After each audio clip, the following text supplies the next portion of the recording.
भारत का geosynchronous satellite launch vehicle GSLV F08 शान से सतीश धवन स्पेस सेंटर श्री हरिकोटा के द्वितीय लॉन्च पैड पर खड़ा है। यात्री सैटेलाइट को इस लॉन्च व्हीकल में समायोजित कर दिया गया है।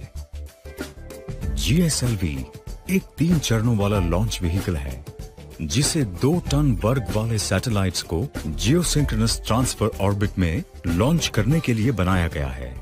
इस यान का प्रथम चरण एक सॉलिड कोर है जिसमें 4 लिक्विड स्ट्रैप ऑन मोटर्स लगे हैं। द्वितीय चरण लिक्विड स्टेज है और सबसे ऊपर वाला स्टेज क्रायोजेनिक प्रोपल्शन का इस्तेमाल करता है। GSLV के क्रायोजेनिक अपर स्टेज में 2 क्रायोजेनिक प्रोपेलेंट्स भरे जाते हैं, लिक्विड हाइड्रोजन और लिक्विड ऑक्सीजन।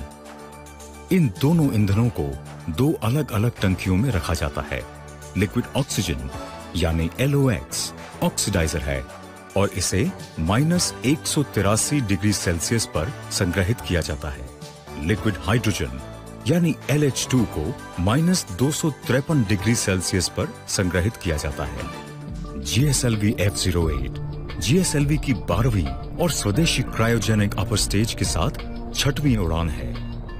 अपने 3.4 डायमीटर मेटालिक पेलोड फेयरिंग के परिपक्ष में F08 GSLV की पिछली उड़ानों के बराबर ही है, परंतु इस उड़ान में कुछ एक महत्वपूर्ण सुधार सम्मिलित किए गए हैं। द्वितीय चरण में हाई थ्रस्ट विकास इंजन HTVE का इस्तेमाल इसकी कार्य क्षमता को बढ़ाएगा। इलेक्ट्रो हाइड्रोलिक एक्चुएशन सिस्टम की जगह पर इलेक्ट्रोमैकेनिकल एक्चुएशन सिस्टम का प्रयोग विश्वसनीयता को और भी बढ़ाएगा। इस प्रक्षेपण यान के विकास में तिरुवनंतपुरम स्थित विक्रम साराभाई स्पेस सेंटर और वलियामाला एवं बेंगलुरु स्थित लिक्विड प्रोपल्शन सेंटर का विशेष योगदान रहा है। महेंद्रगिरी स्थित इसरो प्रोपल्शन कॉम्प्लेक्स IPRC में GSLV F08 का परीक्षण कर असेंबल किया गया तथा प्रोपल्शन सिस्टम्स एवं इसके विभिन्न चरणों का समायोजन किया गया है।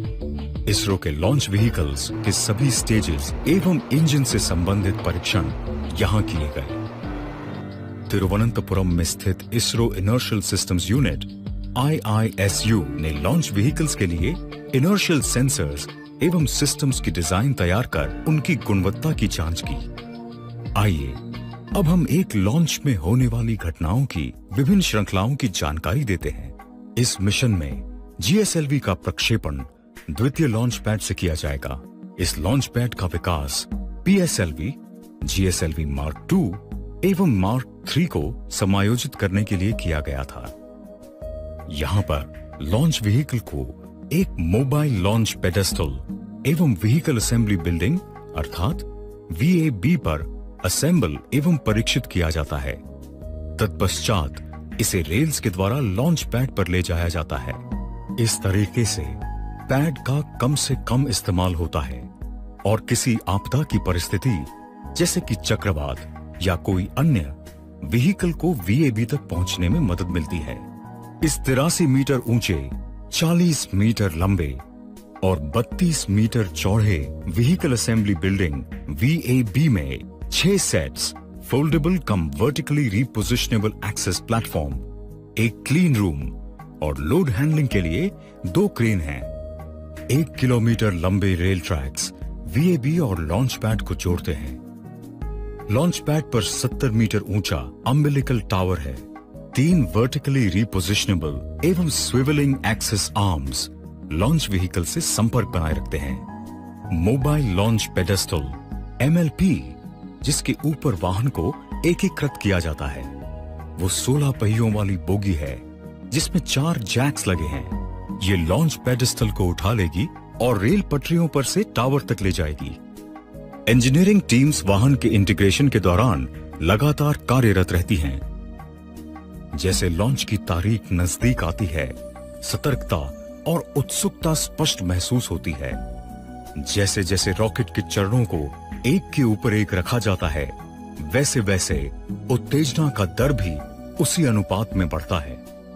वाहन का प्रथम चरण, जिसे कोर स्टेज भी कहा जाता है, 21.25 मीटर लंबा है। इसमें लगभग 138 टन का कॉम्पोजिट सॉलिड प्रोपेलेंट का इस्तेमाल होता है। कोर स्टेज से 4 strap on earth storable liquid boosters जुड़े होते हैं, जिससे आवश्यक लिफ्ट ऑफ थ्रस्ट उत्पन्न करने में मदद मिलती है। दूसरा चरण लगभग 11.6 मीटर लंबा है। इस चरण में अर्थ स्टोरेबल लिक्विड प्रोपेलेंट्स इस्तेमाल होते हैं और ये वजन में लगभग 39.5 टन है। तीसरा चरण लगभग 8.5 मीटर लंबा है।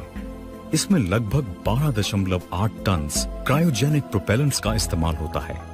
जब चरणों की असेंबली बिल्डिंग की ओर यात्रा शुरू होती है, तब डेवलपमेंट टीम के लिए ये पल बहुत ही महत्वपूर्ण होता है।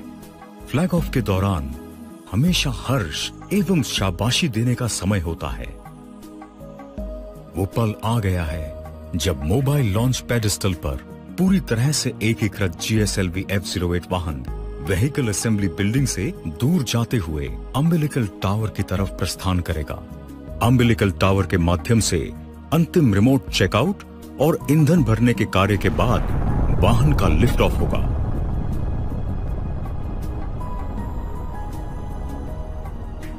हाल ही में GSLV ने GSAT-14, GSAT-6, INSAT 3D-R और साउथ एशिया सैटेलाइट का सफलतापूर्वक प्रक्षेपण किया है। संचार एवं मौसम संबंधित विभिन्न अनुप्रयोगों में इन उपग्रहों का उपयोग हो रहा है।